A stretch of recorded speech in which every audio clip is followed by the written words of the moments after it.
एक राजा था। राजा हमेशा खुश रहता था। एक दिन उस राज्य में अकाल पड़ गया। इस वजह से राजा को बहुत नुकसान हुआ।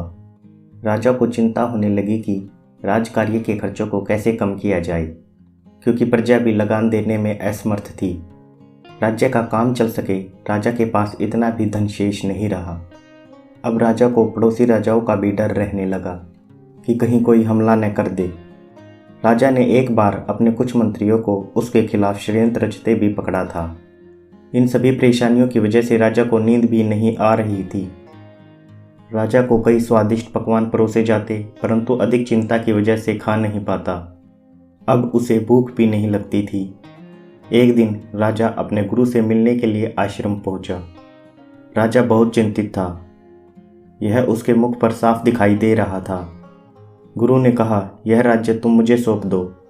मैं तो ठहरा सन्यासी, मैं राजा नहीं बन सकता।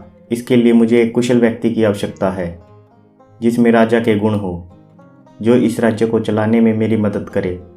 इसलिए तुम पहले की तरह महल में रहो, राज सिंहासन पर बैठो और शासन चलाओ। इसके बदले मैं तुम्हें पारिश्रमिक दूंगा। राजा खुश हुआ और उसने गुरु की बात मान ली। राजा को भी कोई परेशानी नहीं हुई, क्योंकि जो काम वो पहले करता था अब भी वही काम करेगा। फर्क सिर्फ इतना था कि राजा अब जिम्मेदारियों और चिंता से लदा हुआ नहीं था। राजा को हर महीने पारिश्रमिक मिलता। कुछ महीनों बाद उसके गुरु आए। उन्होंने राजा से पूछा, क्या तुम अब ठीक हो?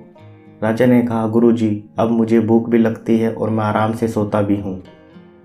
गुरु ने राजा को समझाया कि सब कुछ पहले जैसा ही है, लेकिन पहले तुमने जिस काम को बोझ समझ रखा था, अब सिर्फ उसे अपना कर्तव्य समझकर पूरा कर रहे हो।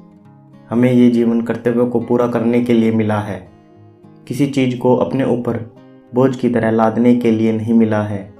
काम कोई भी हो, चिंता उसे और ज़्यादा कठिन बना देती है। चिंता की वजह से बड़े से बड़ा बुद्धिमान व्यक्ति भी अपनी चतुराई खो देता है। हम भविष्य की चिंता करते करते अपने आज को खराब कर देते हैं।